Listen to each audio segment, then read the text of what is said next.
The text arrived at 3:47 p.m. on a Tuesday that had already gone to hell. Mom wants you over for dinner tonight. Don't be late. Isabel. I stared at my phone screen, sitting in my glass-walled office at Morrison & Associates Architecture, watching the rain streak down the windows like tears I refused to shed. 23 floors below, the city of Seattle moved in its usual rhythm, oblivious to the fact that my world was about to implode. Before we dive deeper into this story, I have one small request. Please subscribe, drop a like, comment, and hit that hype button to boost this channel so more people can discover these incredible Reddit stories. Don't be late. As if I was ever late to anything. As if punctuality wasn't one of the many things Isabel had systematically criticized out of me over our 8-year marriage. I should have known something was wrong when Claudine Benoit requested my presence. My mother-in-law barely tolerated me on the best of days, treating me like an unfortunate stain on her daughter's otherwise pristine life.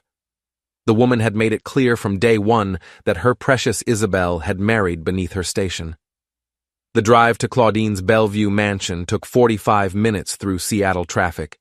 Her house was a monument to old money, or at least the appearance of it, with its French colonial architecture, manicured gardens, and the kind of intimidating grandeur that made visitors feel small. I'd designed buildings that cost more than this house, but somehow Claudine's place always made me feel like I was 12 years old again, standing in the principal's office. Isabel's BMW was already in the circular driveway when I arrived. I parked my practical Honda Accord behind it. The contrast between our vehicles a perfect metaphor for our relationship. She drove style, I drove function. The front door opened before I could knock. Claudine stood there in her usual uniform of designer black, her silver hair pulled back in a chignon that probably cost more than most people's rent. At 58, she was still an attractive woman, but there was something sharp and predatory in her pale blue eyes. "Daniel," she said, her slight French accent making my name sound like a disappointment. "You're exactly on time. How predictable." Claudine. I stepped into the marble foyer, noting the fresh orchids and the way the chandelier cast shadows that seemed deliberately dramatic. "Thank you for having me." She led me through the house toward the dining room, her heels clicking against the hardwood floors like a countdown timer. "Isabel is already here. We've been having the most interesting conversation." The dining room was set for 3, with Claudine's best china and crystal.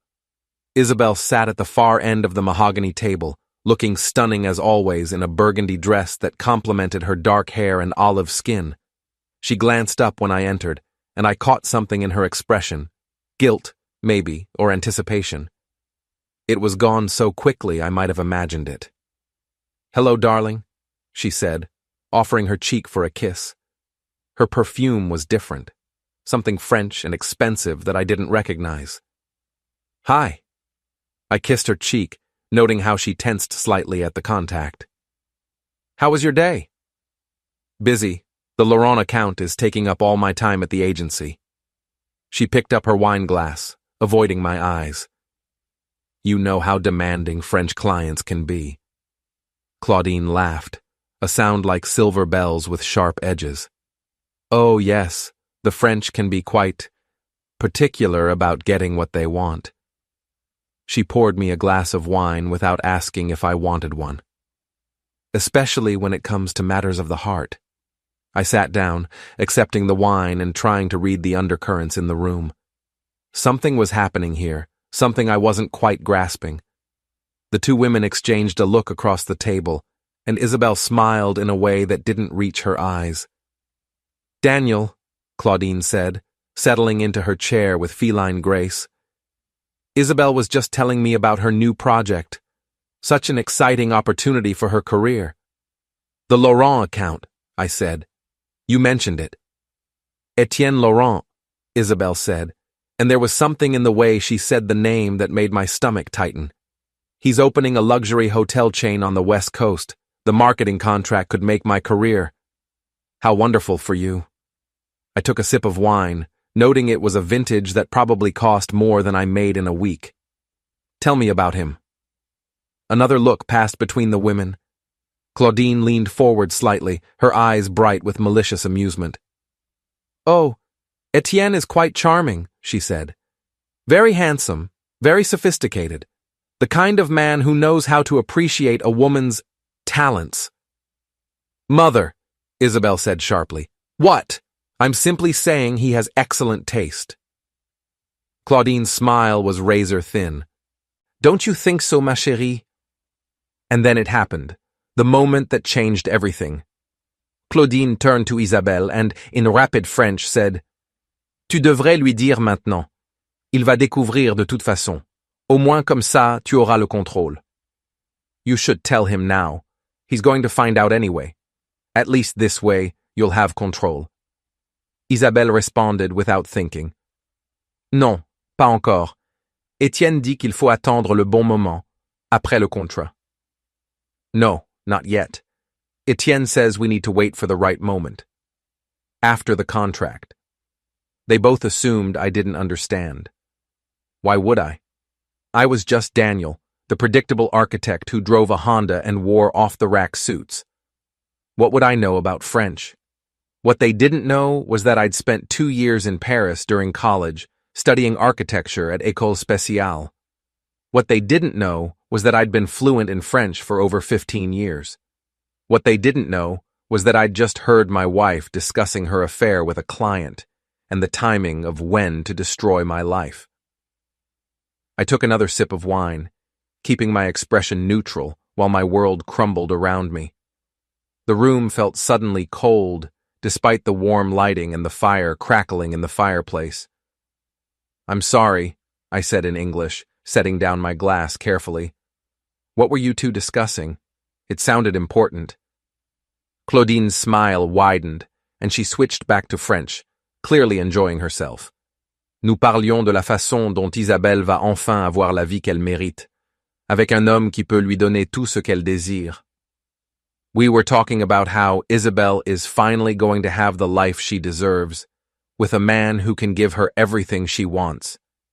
Isabelle looked uncomfortable now, glancing between her mother and me. Mother, please, not now. Pourquoi pas maintenant? Claudine continued in French. Il ne comprend pas de toute façon. Nous pourrions planifier ton divorce juste devant lui. Why not now? He doesn't understand anyway. We could plan your divorce right in front of him. That was the moment I decided to drop the bomb. I set down my fork, looked directly at Claudine, and in perfect, accent-free French said, Madame Benoît, je trouve votre conversation fascinante. Peut-être pourrions-nous discuter des détails de cette affaire un peu plus en détail? Madame Benoît, I find your conversation fascinating. Perhaps we could discuss the details of this affair in a bit more detail? The silence that followed was deafening. Isabelle's face went white, her wine glass freezing halfway to her lips. Claudine's mouth fell open, her composure cracking for the first time since I'd known her. You, Isabelle whispered. You speak French? Fluently, I said, switching back to English and enjoying the way both women seemed to shrink in their chairs. I studied in Paris for 2 years, École Spéciale d'Architecture. I thought I'd mentioned that. I hadn't, of course. I'd learned early in our relationship that Isabelle wasn't interested in my college stories or my achievements. She preferred to think of me as simple, predictable Daniel who built other people's dreams and never had any of his own. How long have you... Claudine started, then stopped. How long have I understood every conversation you've had in front of me? Every snide comment about my clothes, my car, my career, my inadequacies as a husband. I smiled, and it felt like ice forming on my lips. Every single one, Claudine, including tonight's discussion about Isabelle's affair with Etienne Laurent and your plans for my divorce.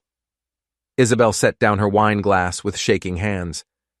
Daniel, I can explain. Can you? I stood up, suddenly feeling calmer than I had in months. The uncertainty was over. The waiting was done. The truth was finally on the table, raw and undeniable.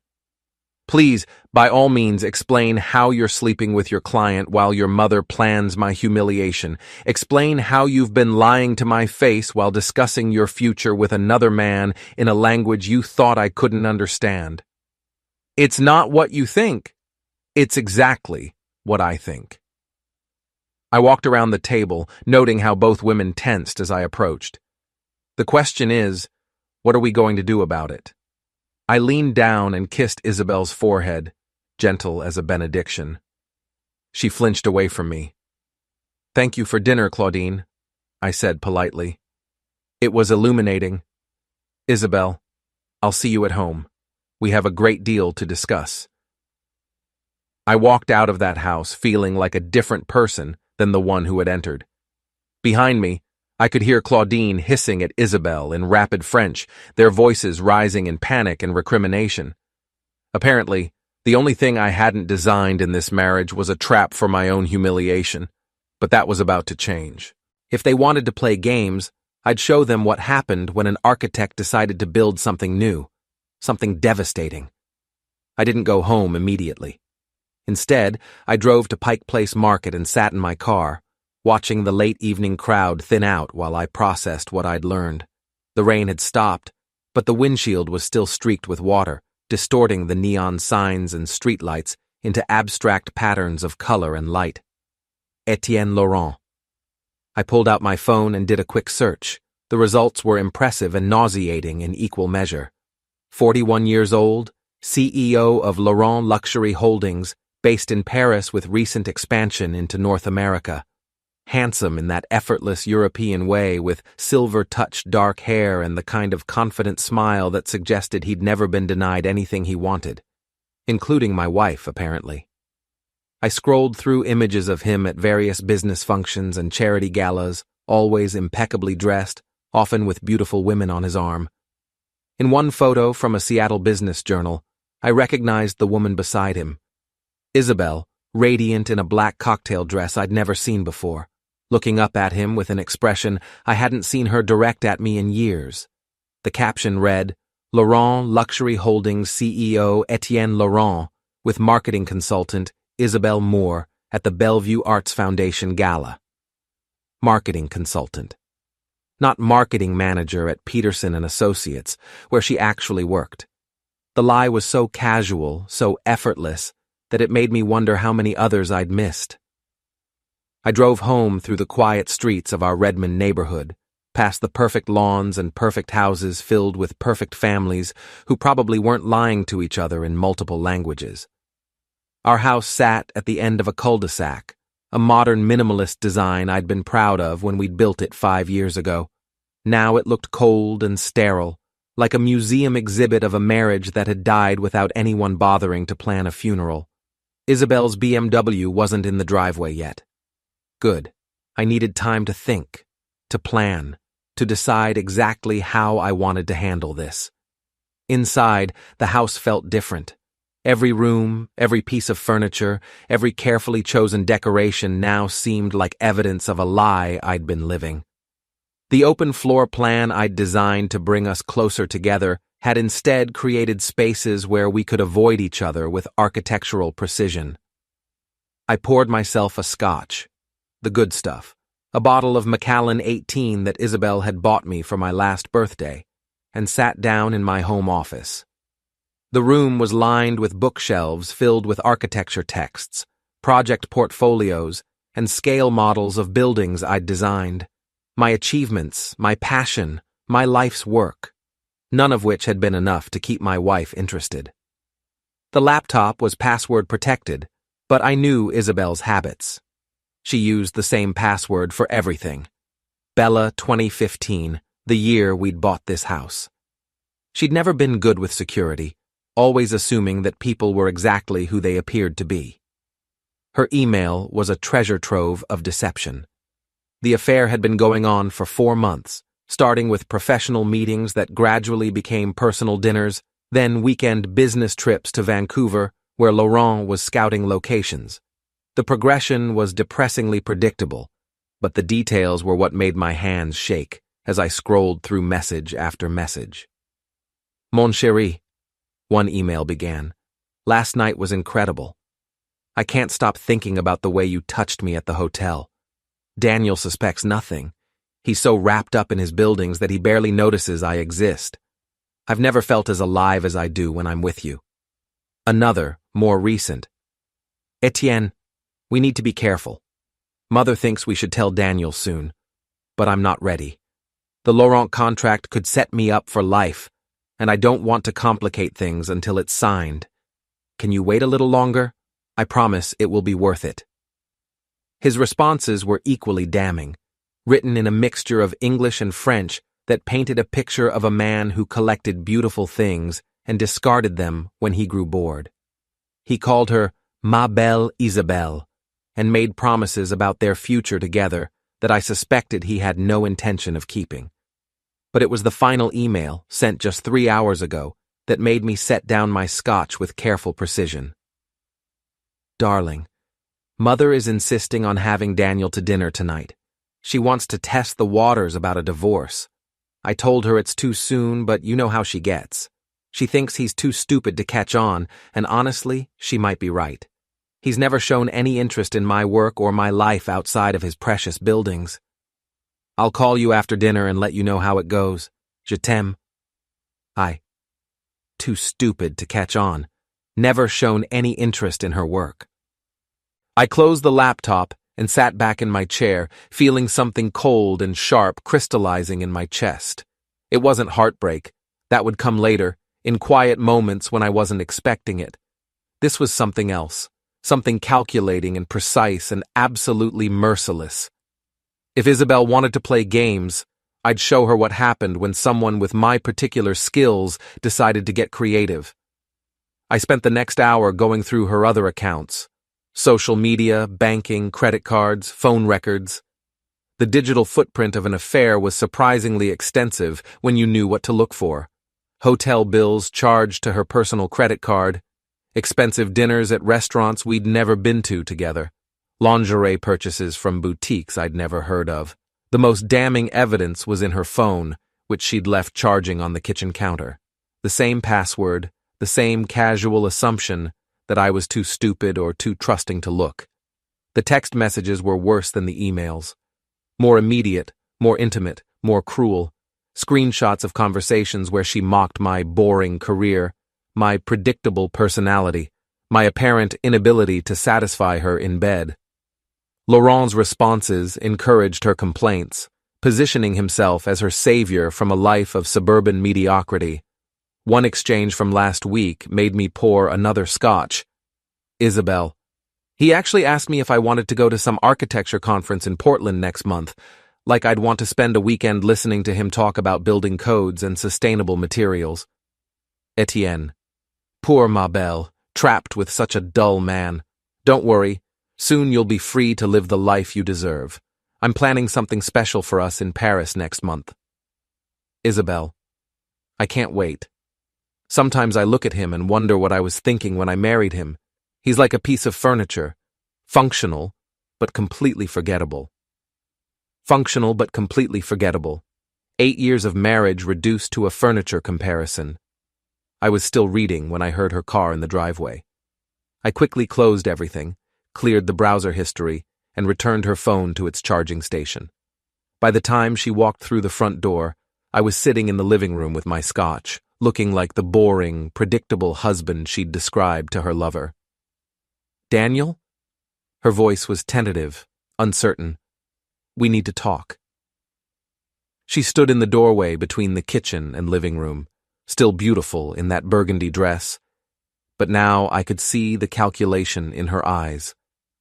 She was trying to figure out how much damage control was needed, how much truth she could get away with revealing. Yes, I said calmly. We do. She sat down across from me, perching on the edge of the white leather sofa we'd chosen together 3 years ago. Everything in this room was a decision we'd made as a couple, back when I'd still believed we were building a life together instead of an elaborate stage set for my humiliation. About tonight, she began. About what Mother said. Which part?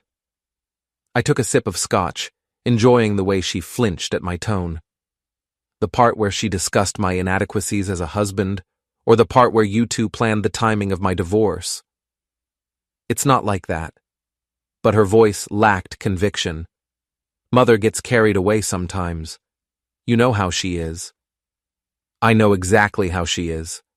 The question is, how are you, Isabel? She looked down at her hands, and I noticed she was still wearing her wedding ring. The diamond caught the light from the recessed fixtures I'd carefully positioned to create the perfect ambiance for our perfect life.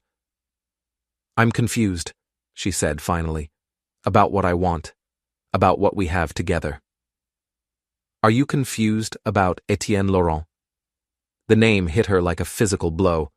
Her head snapped up, eyes wide with something between fear and defiance. How do you know about your lover? About your 4-month affair?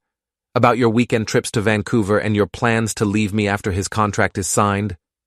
I smiled, and I could see my expression reflected in her eyes, cold, sharp, completely unlike the man she thought she'd married. I pay attention, Isabel, more than you think.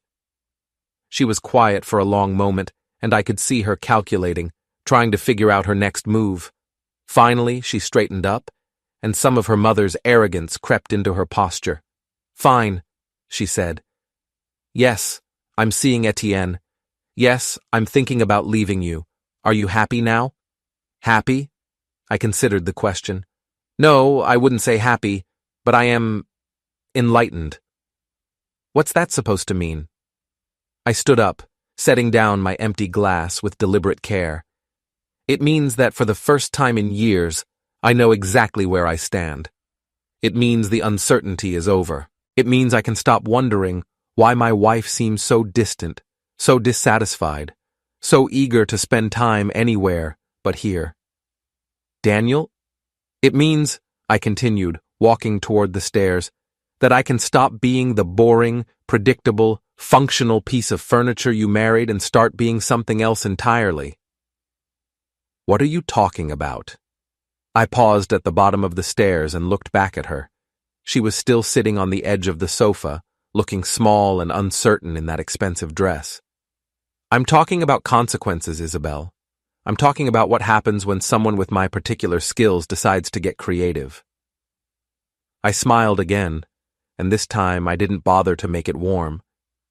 I'm talking about showing you and your lover and your mother exactly what this boring architect can build when he puts his mind to it. I went upstairs to our bedroom, my bedroom now, and began planning the demolition of everything they thought they knew about Daniel Moore.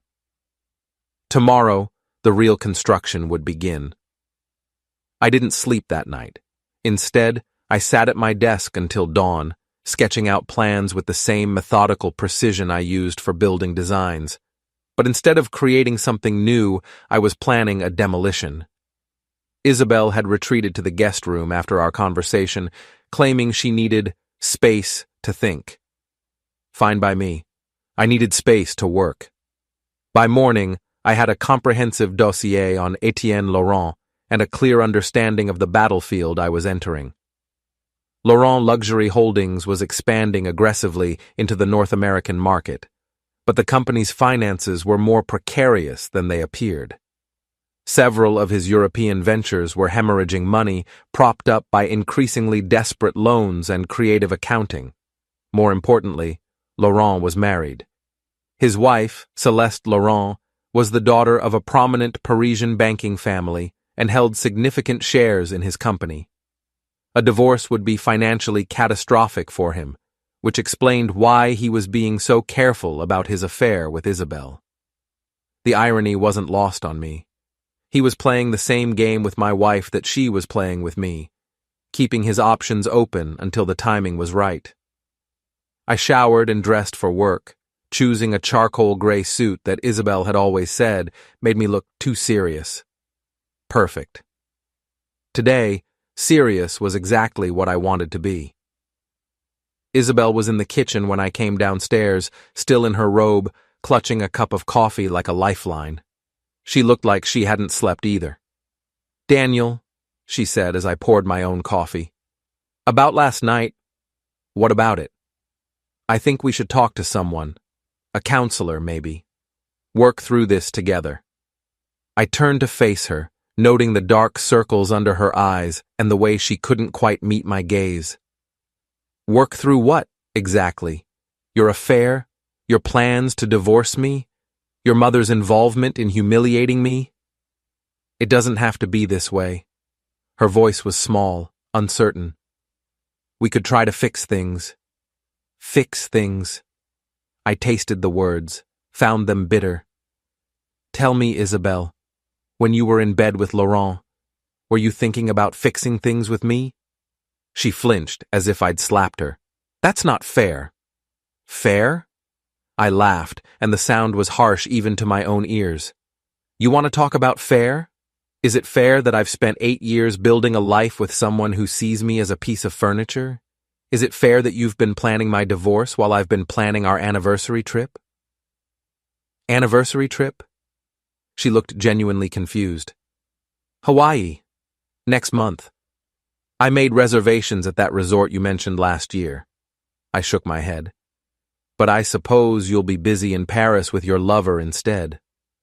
The confusion in her eyes shifted to something that might have been guilt, or maybe just irritation at being caught in another lie. I didn't know you were planning anything. There's a lot you don't know about me, Isabel, but you're going to learn. I left her standing in the kitchen and drove to work through the morning Seattle traffic, my mind already shifting to the next phase of my plan. Morrison and Associates occupied 3 floors of a glass tower in downtown Seattle. I'd been with the firm for 6 years, working my way up from junior architect to senior project manager.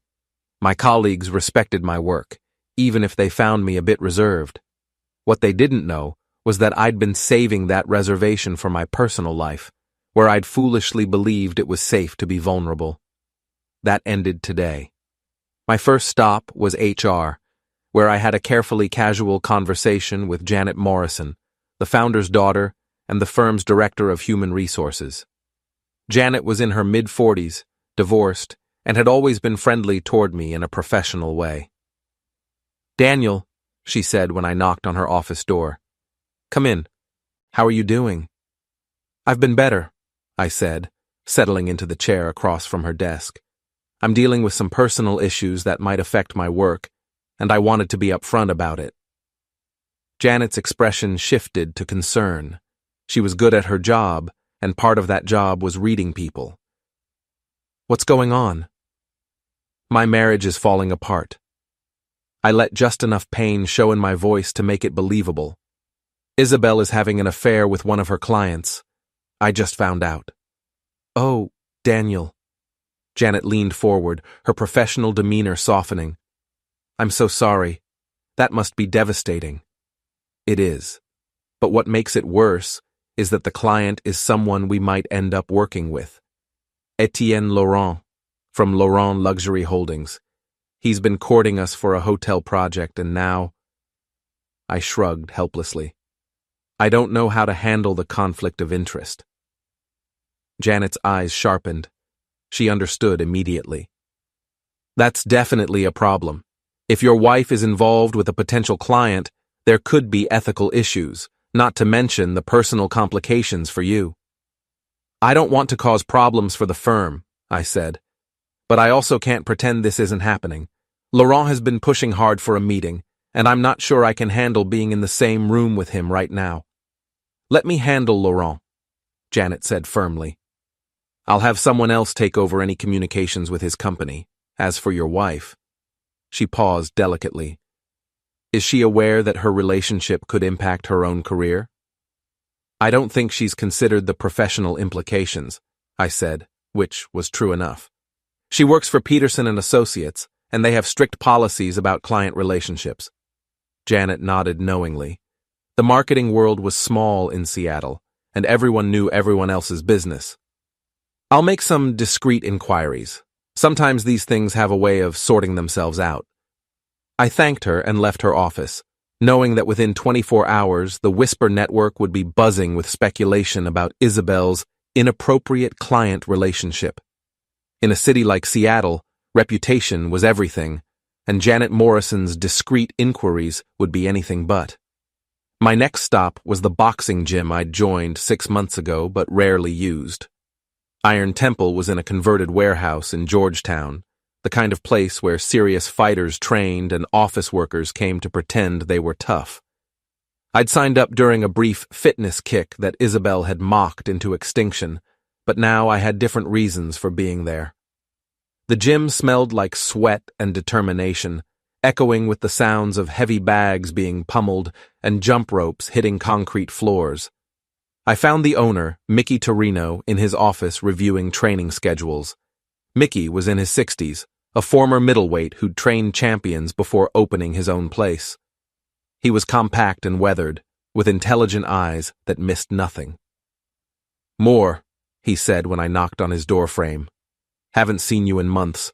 Finally ready to get serious?" Something like that. I sat down across from his cluttered desk. "I need to learn how to fight." Mickey studied me for a long moment. "Most people come here wanting to get in shape or blow off steam. You look like you want to hurt someone." "Maybe I do. Want to talk about it?"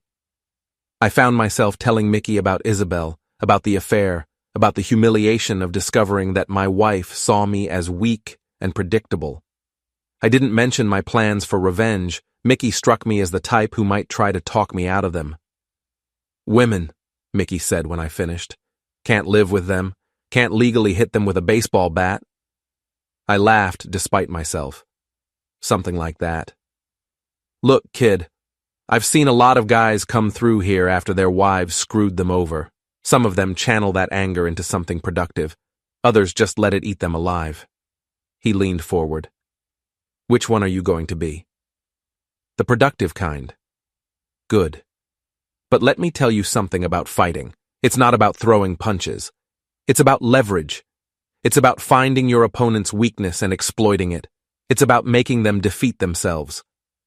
I nodded, understanding more than he knew. "When can we start?" "Now, if you want. But first, let me ask you something.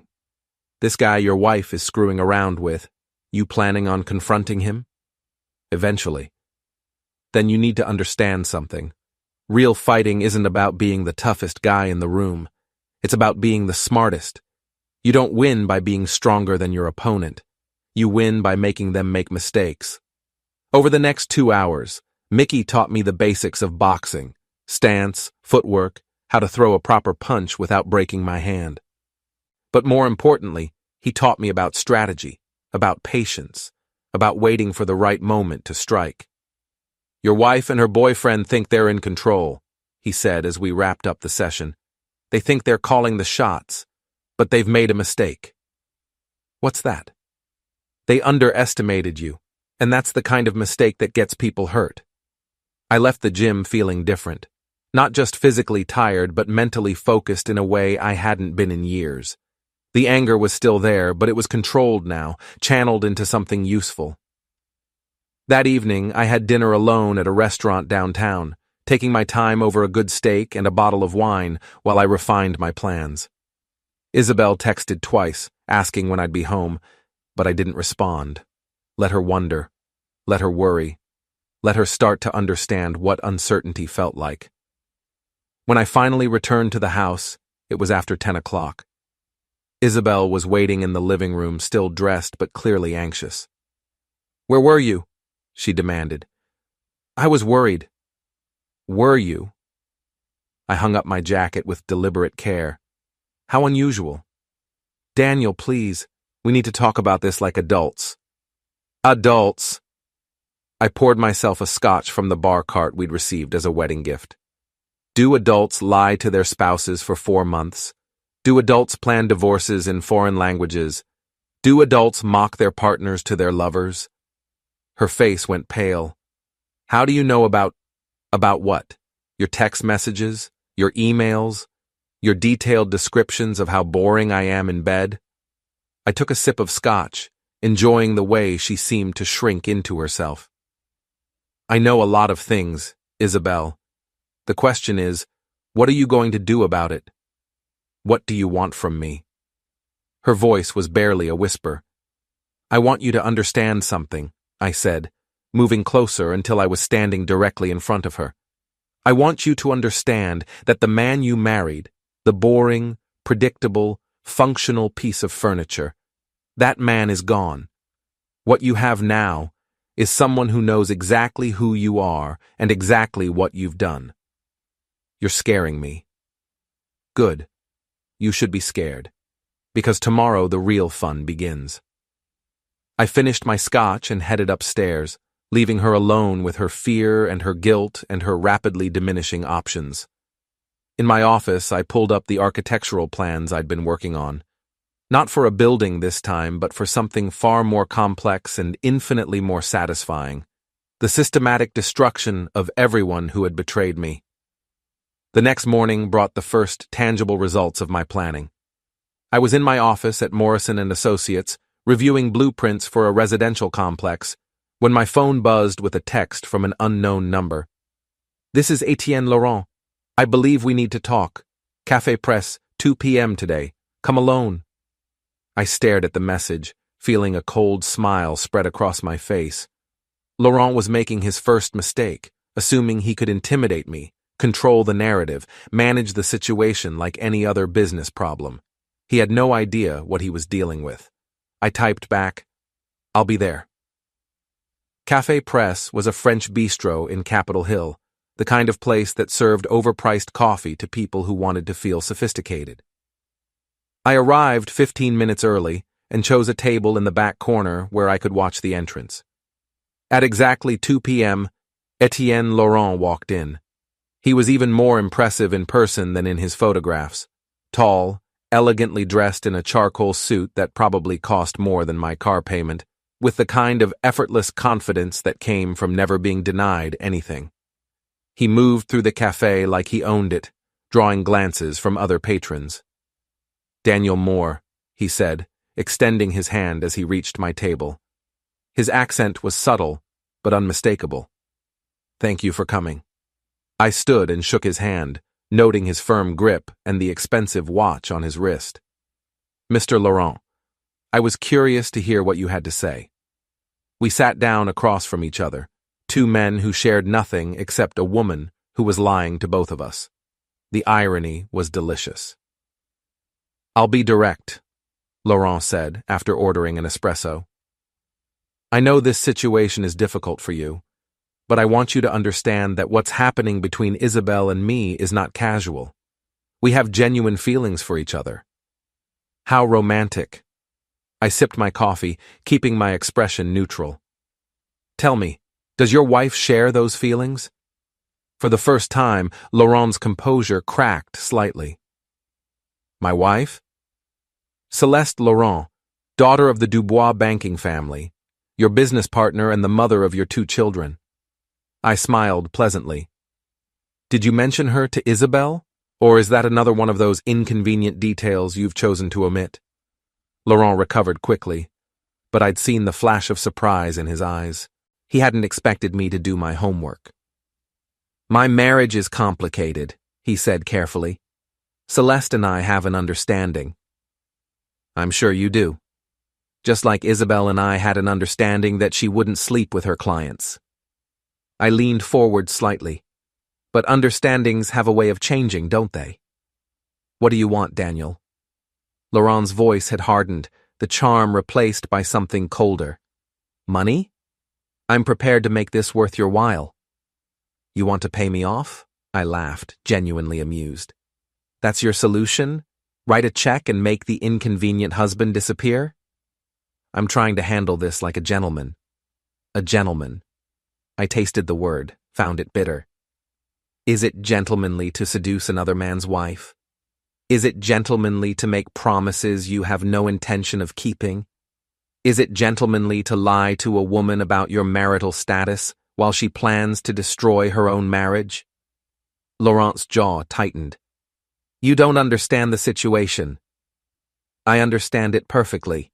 You're a wealthy married man having an affair with my wife, while she destroys our marriage for a fantasy future that will never happen.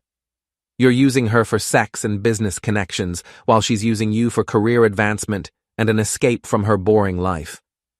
I finished my coffee and set down the cup with deliberate precision. The only question is, which one of you is going to be more disappointed when reality sets in? Isabel is a remarkable woman, Laurent said stiffly. She deserves better than what? Than a husband who loves her? Than a man who's spent 8 years building a life with her? I stood up, noting how he tensed as I moved. You're right about one thing, Etienne. She does deserve better. But not from you. I started to leave, then paused and turned back to him. One more thing, I said, switching to French. The next time you want to discuss my wife, you might want to make sure you know who you're talking to. I understand a lot more than people think. I left him sitting there, his expensive espresso growing cold while he processed the implications of what I'd just said. If he was smart, he'd realize that his careful game had just become infinitely more complicated. But I was counting on him not being that smart. That evening, I implemented the second phase of my plan. I'd spent the afternoon researching Isabel's colleagues at Peterson & Associates, particularly her supervisor, Margaret Wiley, and the company's ethics policies regarding client relationships. Peterson & Associates was a mid-sized marketing firm that prided itself on professionalism and ethical business practices. Their employee handbook was very clear about relationships with clients. They were strictly forbidden without prior disclosure and approval from senior management. I crafted an anonymous email to Margaret Wiley, carefully worded to sound like it came from a concerned colleague rather than a vengeful husband. Margaret, I thought you should be aware of a potential conflict of interest involving one of your account managers. Isabel Moore appears to be having a personal relationship with Etienne Laurent from Laurent Luxury Holdings, the client she's been working with on the hotel project. I've seen them together at several non-business functions, and their interactions seemed quite intimate. I'm not sure if this has been disclosed to management, but given the size of the Laurent contract, I thought you should know. A concerned colleague. I sent the email from a throwaway account created through a VPN, making it untraceable. By tomorrow morning, Isabel would have much bigger problems than managing her affair. The third part of my evening's work was more personal. I called my lawyer, Robert Kim, whom I'd worked with on various business contracts over the years. Daniel, Robert said when he answered. How are you? It's been a while. I've been better, Rob. I need some legal advice about divorce proceedings in Washington state. There was a pause. I'm sorry to hear that. Are you and Isabel having problems? She's having an affair. I want to know what my options are. Okay. Robert's voice shifted into professional mode. Washington is a no-fault divorce state, so the affair itself won't impact the divorce proceedings, but it could affect property division if she's been spending marital assets on the relationship. Do you have documentation? Extensive documentation. Hotel bills, restaurant charges, gifts purchased with joint credit cards, plus communications detailing the affair and her plans to leave me. Good. That could be useful in establishing financial misconduct. What about assets? The house is in my name only. I owned it before we married. We have joint bank accounts, investment accounts. Her car loan is in both our names. She makes good money, so alimony probably won't be an issue. Sounds relatively straightforward, assuming she doesn't contest it. Are you ready to file? Not yet. I want to wait for the right moment. But I want everything prepared so I can move quickly when the time comes. I'll draw up the papers. Daniel. Robert paused. Are you doing okay? This kind of betrayal can be devastating. I'm handling it, I said. Better than she thinks. After I hung up, I sat in my office reviewing the day's work. Laurent was rattled. Isabel's job was about to become very complicated, and the legal groundwork was being laid for a divorce that would leave her with far less than she expected. But I was just getting started. I heard Isabel's car in the driveway around 9 o'clock. She'd been working late more often recently, or at least, that's what she claimed. Tonight, I suspected she'd been debriefing with Laurent about our afternoon meeting. She found me in the living room, reading a book about French architecture that I'd pulled from my collection. The irony wasn't accidental. How was your day? She asked, her voice carefully neutral. Interesting. I had coffee with your boyfriend. She froze halfway through taking off her jacket. What? Etienne Laurent. Charming man. Very direct. He wanted to discuss our situation. I looked up from my book, enjoying the way her face had gone pale. Did he mention that he's married? That's complicated. I'm sure it is. Just like our marriage has become complicated. I closed the book and set it aside. Tell me, Isabel, when you were planning your future with Etienne, did you factor in his wife and children? Or were you assuming he'd abandon them the same way you're planning to abandon me? It's not like that. But her voice lacked conviction. What's it like then?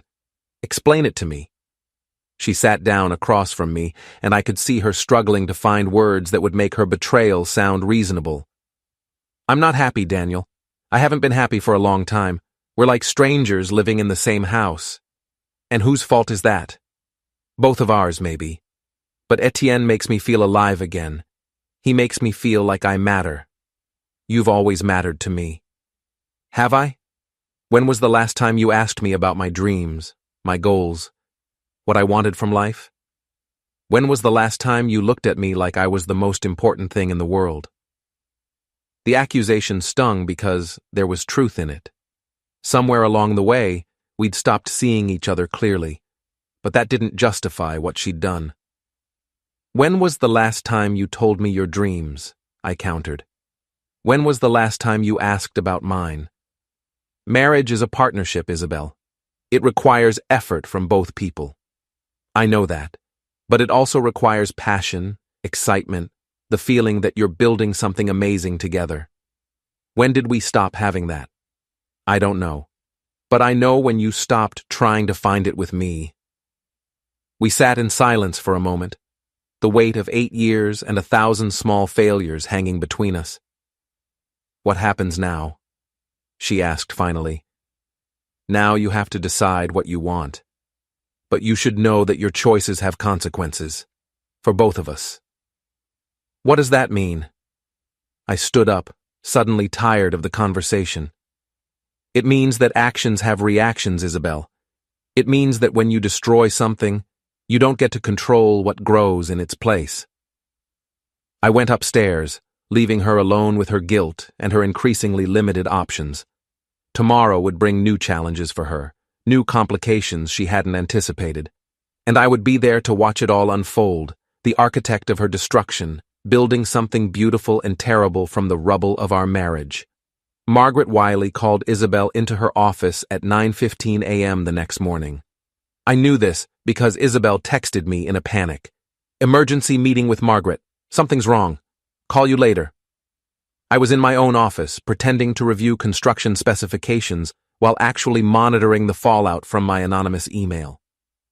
The beauty of working in Seattle's interconnected professional community was that news traveled fast, especially scandalous news about ethics violations. My phone rang at 10:30. Isabel's name appeared on the screen, but when I answered, I could hear she was crying. Daniel, I need to come home. I've been suspended. Suspended from what? From work. Someone reported my relationship with Etienne. They're conducting an investigation into whether I violated company policy. Her voice was shaking. They've taken me off the Laurent account immediately. I'm sorry to hear that. I kept my voice carefully neutral, professional. What did you tell them? The truth. That Etienne and I have developed feelings for each other, but that it hasn't affected my professional judgment. She was crying harder now. But Margaret doesn't believe me. She says the appearance of impropriety is enough to damage the company's reputation. Appearances matter in business, Isabel. You know that. This could ruin my career, Daniel. If Peterson lets me go, no other agency in Seattle will touch me. Everyone will know why I was fired. The desperation in her voice was almost enough to make me feel sorry for her. Almost. Maybe you should have thought about that before you started sleeping with your client. That's not fair. You don't understand. I understand perfectly. You gambled your career on a married man who was never going to leave his wife for you. You lost. Now you're facing the consequences. There was silence on the other end of the line, broken only by her quiet sobbing. "Can you come home?" she asked finally. "Please, I need you." "I'm in the middle of a project timeline. I'll be home around 6. I hung up before she could respond, let her sit in our empty house, contemplating the wreckage of her carefully planned affair. Let her understand what it felt like to have your world collapse, while the person who should support you remained coldly distant. But I wasn't done. Not even close. At lunch, I drove to Laurent's hotel.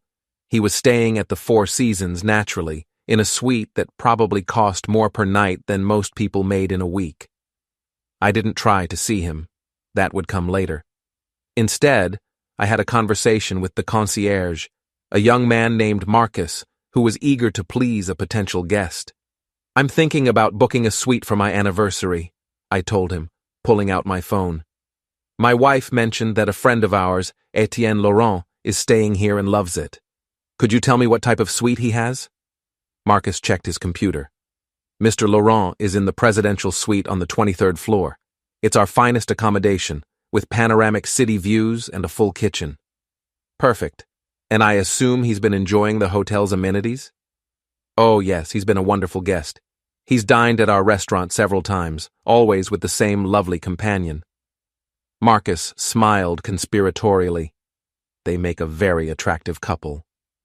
I thanked Marcus and left a generous tip, along with my business card in case he ever needed architectural services.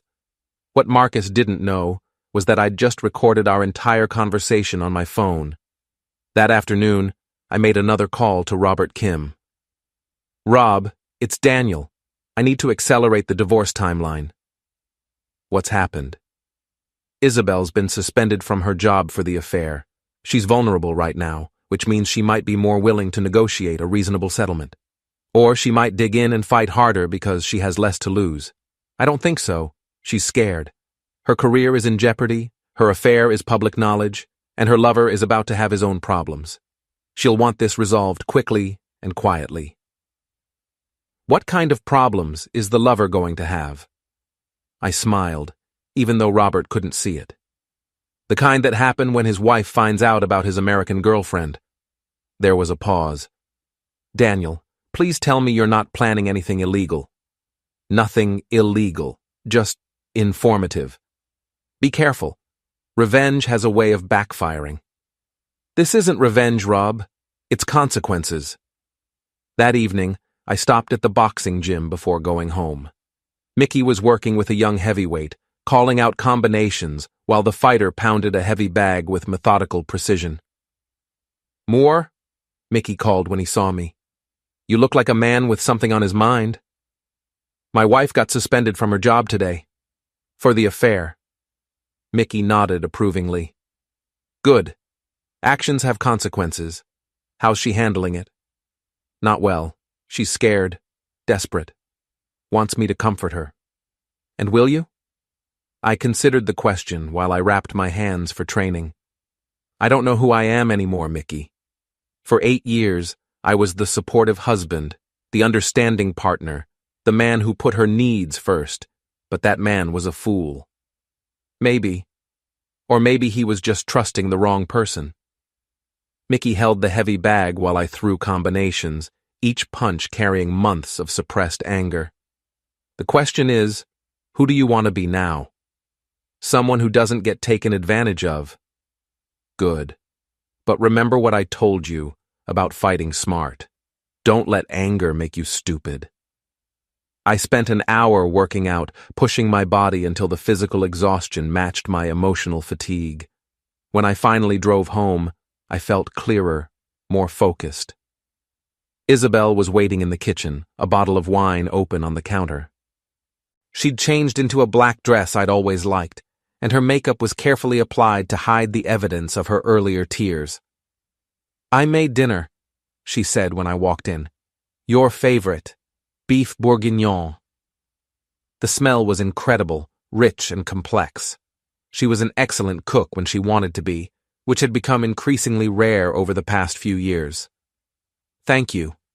I hung up my jacket and accepted the glass of wine she offered. How are you feeling? Better. I've been thinking about what you said, about consequences and choices. She moved closer, her hand touching my arm. I want to fix this, Daniel. I want to fix us. Do you? Yes. I know I've made terrible mistakes, but we can work through this. We can go to counseling, take a vacation, remember why we fell in love. Her eyes were bright with unshed tears. I don't want to lose you. I studied her face, looking for signs of genuine remorse versus calculated manipulation. The problem was, I was no longer sure I could tell the difference. What about Etienne? It's over. I ended it today.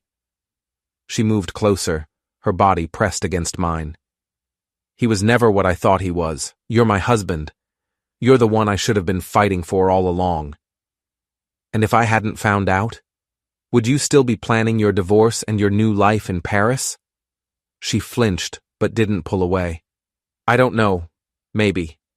But that doesn't matter now. What matters is that we have a chance to start over. I set down my wine glass and stepped back, creating distance between us. Isabel, do you know why I married you? Because you loved me? Because I thought you were honest. I thought you were someone I could trust completely, someone who would never lie to me or betray me or make me question my own judgment.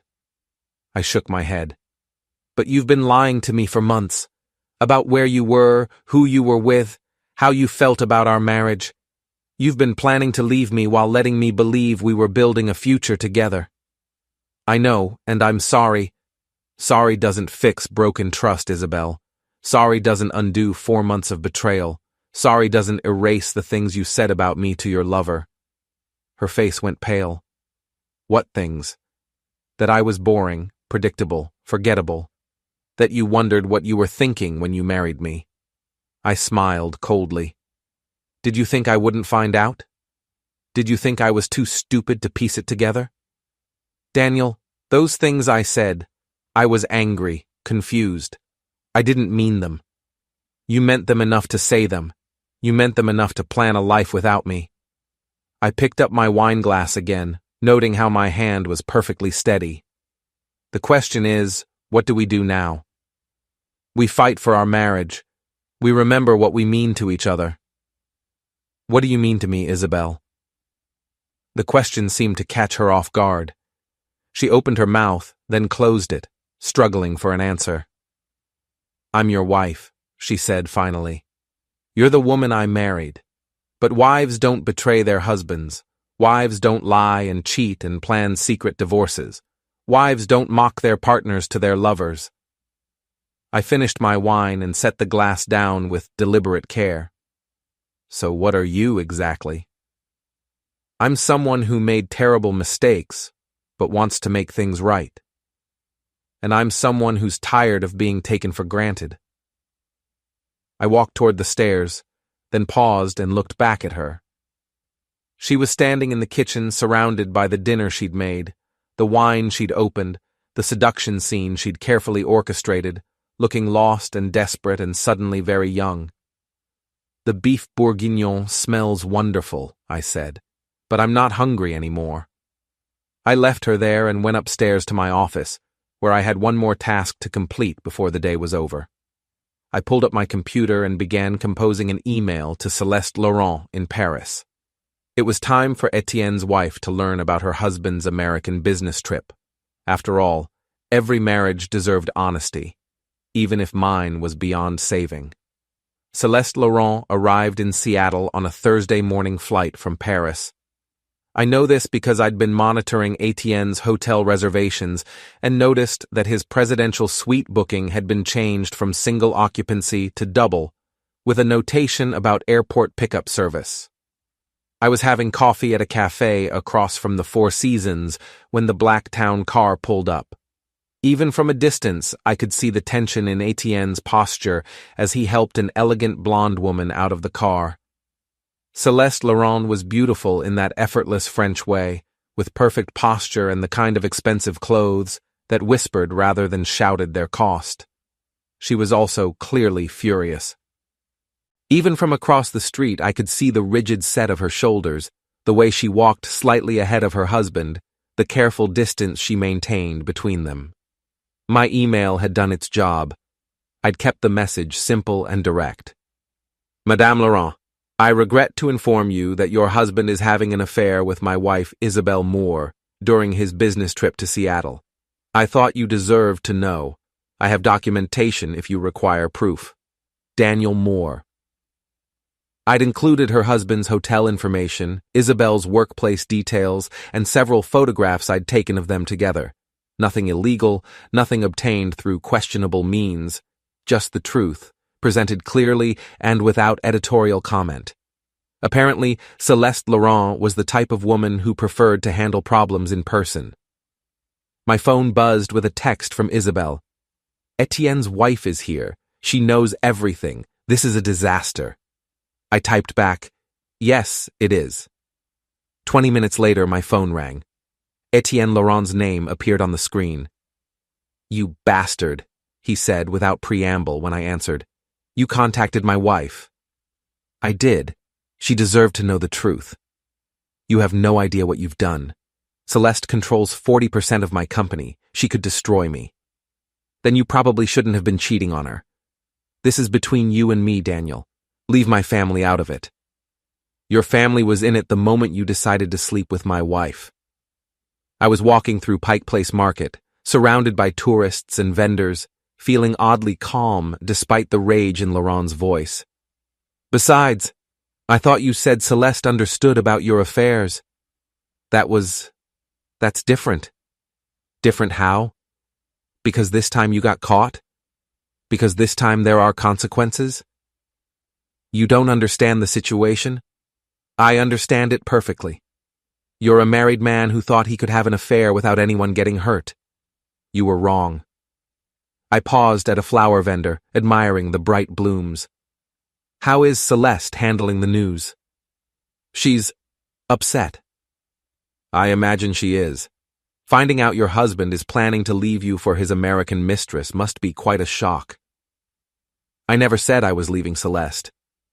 The words hung in the air between us, and I could hear the moment when Laurent realized what he'd just admitted. Interesting, I said. Does Isabelle know that? Does she know you were never planning to leave your wife for her? Silence. I thought not. I bought a bouquet of white roses, thinking they'd look nice on Isabelle's grave, metaphorically speaking. You used her, Etienne, just like she used me. The only difference is, I'm not pretending otherwise. What do you want? His voice was defeated now, the arrogance gone. I want you to tell my wife the truth, all of it. I want you to explain that you were never going to leave Celeste, that this was just a convenient affair, that she destroyed her marriage for nothing. And if I do that, then maybe I'll stop sending your wife updates about your relationship. You're blackmailing me. I'm encouraging honesty in marriage. Surely you can appreciate that. I hung up before he could respond and continued my walk through the market, feeling lighter than I had in months. That afternoon, I received a call from Margaret Wiley at Peterson and Associates. Mr. Moore? This is Margaret Wiley, Isabel's supervisor. I was wondering if we could meet to discuss the situation with your wife. What about it? We're conducting a thorough investigation into her relationship with Etienne Laurent, and we'd appreciate your perspective as someone who was affected by the situation. I agreed to meet her at a downtown coffee shop after work.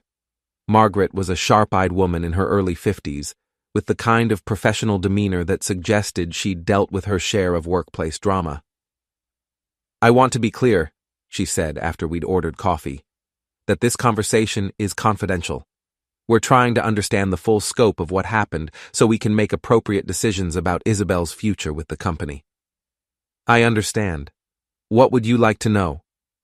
How long were you aware of your wife's relationship with Mr. Laurent? I discovered it 3 days ago, although the affair had been going on for about 4 months. Margaret made notes on a tablet. Were you aware that she was working on the Laurent account during this time? Yes, but I assumed it was purely professional. Isabel has always been good at separating her personal and professional lives. I paused. Or so I thought. Did she ever discuss Mr. Laurent with you? Mention anything about their working relationship that seemed inappropriate? She mentioned that he was demanding, that he required a lot of personal attention. She said French clients expected a higher level of service. I shrugged. I didn't realize she meant sexual service. Margaret's mouth tightened. Mr. Moore, I want you to know that Peterson and Associates takes these matters very seriously. We have strict policies about client relationships precisely because they can compromise our professional integrity. What will happen to Isabel? That depends on the outcome of our investigation. But I can tell you that the Laurent contract has been terminated. Mr. Laurent's company contacted us this morning to end the relationship, citing personal complications that made it impossible to continue. Interesting. Celeste Laurent worked fast. I'm sorry this situation has affected your company, I said. I know Isabel valued her career. Valued it enough to risk it, apparently. Margaret closed her tablet. Mr. Moore, can I ask what you're planning to do about your marriage? I'm planning to end it. My lawyer is preparing divorce papers. She nodded sympathetically. I'm sorry. This must be incredibly difficult for you. It is, but I'm learning that sometimes difficult is necessary. When I got home that evening, I found Isabel in the living room with a suitcase beside her chair. She looked exhausted, her face pale and drawn, her usual confidence completely gone. I'm leaving, she said without looking up. I'm going to stay with my mother for a while. Running away? Trying to figure out what's left of my life. She finally looked at me, and I saw something I'd never seen in her eyes before. Genuine remorse. Peterson fired me today, effective immediately. I heard. Margaret Wiley called me. Of course she did. Isabel laughed bitterly. Everyone wants to hear from the wronged husband. Everyone wants to know how the poor, betrayed man is handling his wife's infidelity. How am I handling it? Better than I expected. You're not falling apart. You're not begging me to stay. You're not even angry anymore. You're just cold. Would you prefer me to be angry? I'd prefer you to be something, anything. This calm, controlled version of you is terrifying. I sat down across from her, noting the dark circles under her eyes, the way her hands shook slightly as she spoke. You wanted me to be more interesting, more passionate, less predictable, I said. Congratulations, you got your wish. This isn't what I wanted. What did you want, Isabel? Really? She was quiet for a long moment, staring at her hands. I wanted to feel important, she said finally. I wanted to feel like I mattered to someone, like I was worth fighting for, worth sacrificing for. I wanted to feel alive. And Etienne made you feel that way? For a while, until his wife showed up, and he made it clear that I was just a convenient distraction. Her voice broke slightly. He never had any intention of leaving her. I destroyed my marriage, my career, my reputation for a man who saw me as a temporary amusement. Yes, you did. Aren't you going to say you're sorry? That you understand why I did it? That you forgive me? I considered her questions carefully. I am sorry. Sorry that you felt so empty in our marriage, that you had to look elsewhere for validation. I do understand why you did it. You were selfish and impulsive, and convinced yourself that you deserved something better. But forgive you? I shook my head. No, I don't forgive you. She flinched as if I'd slapped her. Why not? Because forgiveness requires genuine remorse, and you're not sorry you had the affair. You're sorry you got caught. You're sorry there were consequences. You're sorry your plan didn't work out the way you wanted. I stood up, suddenly tired of the conversation. But you're not sorry you betrayed me. That's not true. Isn't it? If Etienne had been willing to leave his wife, if your job hadn't been threatened, if your mother hadn't pushed you to confess, would you be sitting here apologizing to me? She opened her mouth to protest, then closed it, unable to form the lie. That's what I thought. I picked up her suitcase and carried it to the front door. Give my regards to your mother. I'm sure she'll have plenty of advice about how this is all my fault. Daniel, wait. She followed me to the door, tears streaming down her face. What happens now? What happens to us? There is no us anymore, Isabel. You made sure of that. I opened the door and set her suitcase outside. My lawyer will be in touch about the divorce proceedings. Try not to lie to him. He's very good at spotting deception. She stood in the doorway for a moment, looking back at the house we'd shared, the life we'd built, the marriage she'd destroyed. I did love you, she said quietly. Maybe not enough, maybe not the right way, but I did love you. I know, I said. That's what makes this so much worse. I closed the door and listened to her car drive away, carrying the last remnants of the woman I'd married 8 years ago. The house felt different now, emptier but somehow cleaner, like a wound that had finally been properly cleaned and could begin to heal. In my office, I opened my laptop and began typing an email to Robert Kim. Rob, please file the divorce papers tomorrow. It's time to make this official. Then I poured myself a scotch and sat in my living room, surrounded by the furniture and decorations we'd chosen together, and began planning what I was going to build from the ruins of my old life. Something better, something honest, something that couldn't be destroyed by lies, something that was entirely my own,